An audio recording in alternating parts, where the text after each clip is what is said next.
আর কদিন পরেই তো আমার গোপুসোনার জন্মদিন, তাই তো?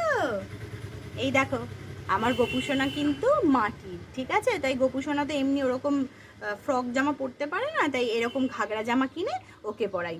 তো এবারের জন্মদিনে গোপুসোনার জন্য কি কি কিনে এনেছি সেটা তো নিশ্চয়ই তোমাদের দেখতে হবে। তো চলো দেখাই কি কি জামা কিনে এনেছি। এই দেখো, ওর বিছানাটা না পাইনি সেদিনকে দোকানে অফিস থেকে ফেরার পথে। এই একটা আসন কিনেছি, ওর বিছানার উপর এটা বসিয়ে দেবো, মানে পেতে দেবো। আর ওর জন্য এই দুটো জামা কিনেছি, একটা লাল আর একটা হলুদ, ঠিক আছে? এই দুটো রঙ আমার খুব ভালো লাগে, তাই আমার গপুকেও এই দুটো রঙই পরাই। আর এই মুকুটটা দেখো কি সুন্দর, দেখতে পাচ্ছ? ওপরে ময়ূরের পাখা দেওয়া, ভালো হয়েছে না? আর এইটা হলো গোপুসোনার বাঁশি, দেখেছ? আর এইটা হলো গোপুসোনার হার, ভালো হয়েছে? হারটা সুন্দর হয়েছে, গপুকে পরলে খুব ভালো লাগবে, ঠিক আছে?